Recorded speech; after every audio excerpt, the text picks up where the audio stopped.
Hey everybody, Gypsy Spirit here with you. And I woke up this morning and really felt compelled to talk about this. I had some readings over the weekend, and yeah, I don't do, I got to get comfortable in this chair first of all. I don't really do love readings, and I don't like to do them. And the reason I don't like to do them is because when somebody wants to know, uh, about an old boyfriend, if they're ever going to hear from him again, or they want to know what the boyfriend is up to. I don't care, and they shouldn't either. And I don't think it's ethical for me to tap into somebody else's energy without their permission. So I don't do it. I feel like uh, the person's paying me a good bit of money. I want to focus on them and try to help them to clear out some pathways in their lives. So that's why I don't do it. But some things did come up this weekend, and I could tell you about a dream that I had years ago. I was involved with a guy. He passed away about a year ago. It's my last relationship, and that I want to say it was like 10 years ago. And it was the worst relationship, the most chaotic, codependent relationship I'd ever been in my entire life. And so, um, anyway, when he and I broke up, I still wanted to be back in the relationship. And one night I had a dream, and I was already awakened, spiritually. I was already reading tarot cards and was well on my way to being where I'm at now, but I still wanted to be in this relationship. And it was such an unhealthy relationship. I mean, this guy was a diehard functioning alcoholic, but just like always drunk. And that's instantly how he passed away. He had psoriasis of the liver. And I used to tell him, if you stop drinking, you'll live a really long life. But if you don't stop drinking, you won't make it past 55. And he was about a month away from turning 54 when he passed away. But anyway, one night I had this dream, and he and I had already been separated, and I dreamed that I that I was at his house, and he lived in Hanahan, and it was a cute little cottage, just like a one-story home. But in the dream, I was in the sanctuary that was above the home, and it was like this sanctuary that was floating on top of the roof, and I'm in this sanctuary, and to the left of me is this dome-shaped window that does not have a glass. It's just complete, it's open. And I'm sitting there on this cement bench, and all of a sudden I'm holding my hands out because all these birds are flying into my hands. And I look out the window, and there is this beautiful, like really huge, angelic like being floating towards me, and they're wearing this beautiful green chiffon flowy gown, and they have the yellow light aura around their bodies, and they're floating towards me, and they said to me, "Look at all the magic you are creating. You can have all the magic in the world that you want." And immediately in the dream, I was downstairs. It like flipped on me. I was from this beautiful, lovely sanctuary where I was magical and birds were flying in my hands and everything, to being downstairs. The guy's name was Brian, the ex-boyfriend. And I'm downstairs with Brian, and we're sitting on a couch, and he doesn't have a shirt on. Now, in real life, Brian never had any tattoos. And but we're sitting on this couch, and we're facing each other talking, and he's got up his arm like the how we see like the medical, like the snake that is symbol of the snake that is wrapped around its staff. It's like the medical um, symbol. He had like a huge one going up his arm, and it was blue. And I thought that was really weird that he had that because he never had tattoos. But now I know. I mean, it was an indication that he was very ill. Um, but anyway, we're just sitting there talking, and all of a sudden, I heard this voice. This is all in the dream now. I heard this voice say, "You can have that." They were pointing to the sanctuary, the beautiful place that I was at. Or you can have that, pointing to being with Brian. They said, you can have that, or you can have that, but you can't have both. So, and I had some situations this weekend and just having some discussions in regards to relationships that I realized that dream came to me. And, like we want in relationships, so we want like the perfect relationship. We want to, us ladies, we want to be treated like queens. We there's we just want to be really respected and treated like queens and so loved. But you can't have both. I mean, there's I'll give you a good example. There's a lady that lives downstairs below me, and nice lady, and she's in her 70s, and I mean, for her age, she looks really good. Um, but she's been with this man that is a recovering alcoholic. He's a dry alcoholic, has insulted her, verbally abused her in so many ways, stolen from her, and just disrespected her on so many levels. And I can't tell you how many times she used to come up to my apartment and complain about him. She wanted to get rid of him. Um, I mean, they weren't married, and she finally got rid of him. And then she would, cry that he was gone, and she missed him and loved him. And I just always saw, and I even told her, I said, I really see you with somebody who's really a nice guy and, treats you well. But if you are still in the mindset that that's the best you deserve, or you're not going to get any better, that's where you're going to stay. You're not going to be up there in the sanctuary. You're going to be down here. You're the one that's got to decide, what you're willing to put up with. And if you're willing to put up with all the shit and being disrespected and wanting, to be with that person that, there's so many red flags.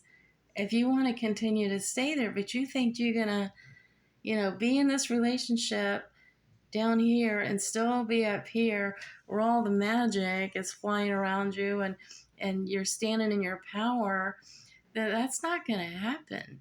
You can't have both. My son has he works with this gentleman who, he's an older guy. I guess he's about my age or maybe a few years older. But anyway, he used to be a pastor, and he's very Christian. And he doesn't like to hear anybody swear. He'll correct people if he hears them say any foul language. He would have a field day with me. But my son came home from work one day, and he was a little disturbed because this man had said something really, really ugly about one of the coworkers, and it upset my son. And I told my son, I was like, and this man does this often. It wasn't just this one time. He talks shit about a lot of people there on the job. And I told my son, I said, you know what? You need to call his ass out. He claims to be this Christian and used to be a pastor. You need to call him out and say, hey, listen, dude, are you a heathen or are you a Christian? You can't be both. You talking about all this trash about these people, and yet you're claiming to be a Christian. You can't do both. You got to be one or the other. And if you're this Christian and used to be a pastor and everything, rather than talking trash about her, you really need to be lifting her up and praying for her, because nobody's perfect. So that's what I'm trying to say here in this message, is that if you want that beautiful relationship with somebody else, you're not going to find your happiness in that person. you know they're responsible for their happiness as you are responsible for your own happiness. And you got to decide, you got to create the boundaries. If you want to live in that peace and happiness, like I saw it there in that sanctuary in that dream, you can't live it both ways. You can't be in a relationship where it's all codependent and there's chaos and everything, and still be up here.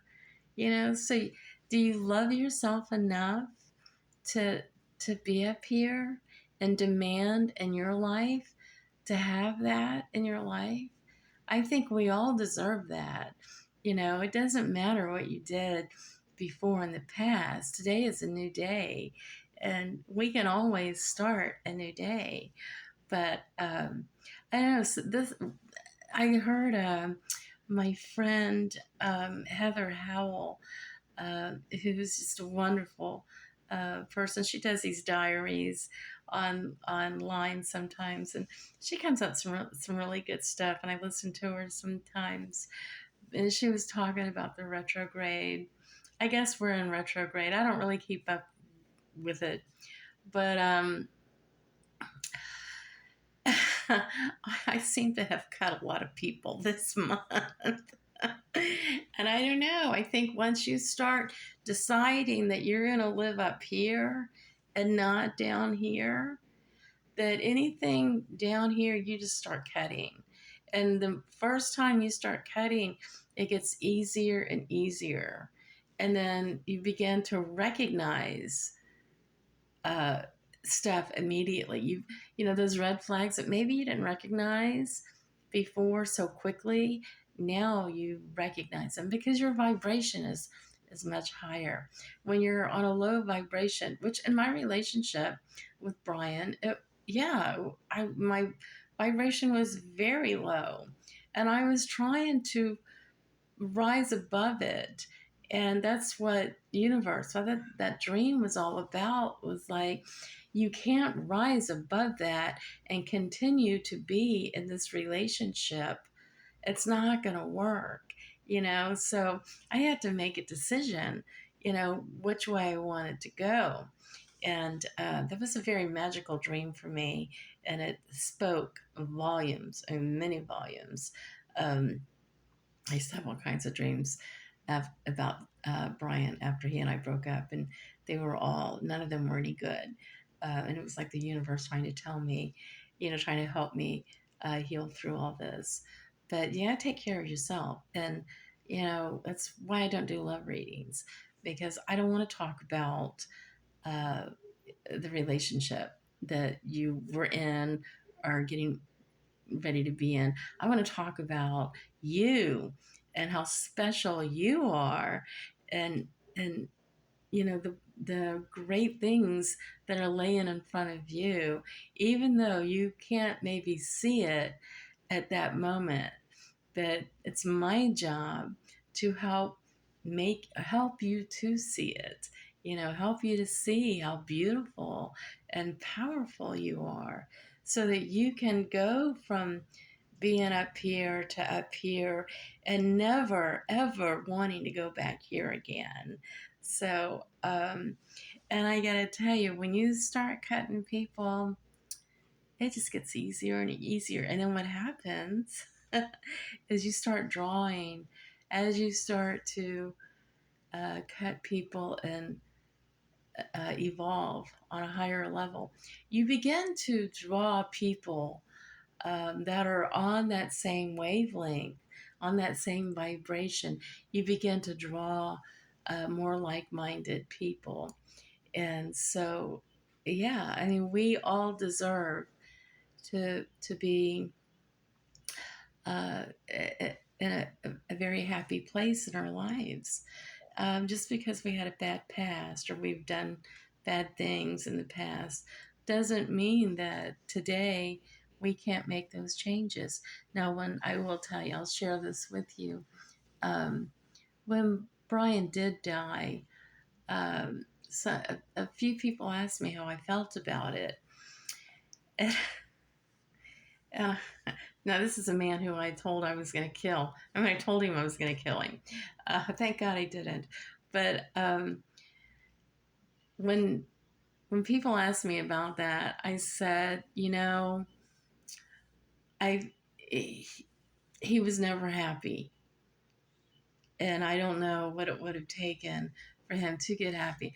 But what I was really sad about in regards to Brian passing away was because he was so unhappy and because he was on the lowest of low vibration, that he lost the opportunity to make the changes that he could have made to make his life better. And that's what I say. As long as we have breath in our lives, we have the ability, as long as we're living, we have the ability to evolve and rise above, And so you have to try to make every day count, to to to set in your mind, set the intention to raise your vibration to the highest level that you can get it. Does it happen overnight? No, it does not. It takes a lot of work. But like I said, once you start doing it, it gets easier and easier. And then sometimes the universe likes to throw a monkey wrench at us just to see if we've learned the lesson that we needed to learn and if we're, how powerful we are. And sometimes we fuck up with that, like I do. And then I'm like, you know, all right, tomorrow's another day. I have to think about what my dad used to tell me. Like he would say, yeah, when I was young and I'd be crying about something, and he'd say, what you crying for? Tomorrow's another day. Sun's going to come up and, you know, start over. So that's what you have to do when you're moving up and you're evolving, and then that monkey wrench hits you and you're like, oh my god, don't give up. Just cry it out for that day. The next day, get up and keep moving forward, and it gets better. I promise, it gets better. So anyway, I just really felt led to share that with you all. um, Anyway, I am doing readings tomorrow at the coffee shop, the Charleston Coffee Exchange, my second home. Um, I, I should probably see if I could buy stock into that coffee shop. But anyway, I'll be there tomorrow from like 1:30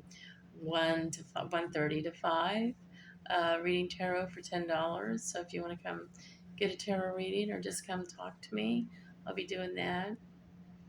Making a whole lot of oils, getting ready for the holidays. For you, getting ready to provide you with your holiday gift giving. If you want to give nice essential oils, bath salts, and journals and things like that, I've got all that getting ready to come available in November. So I hope you guys all have a great week, and just remember, you can't have it both ways. You've either got to go this way or that way. You really want to go this way. So I love you all. I'll see you again soon. Bye bye.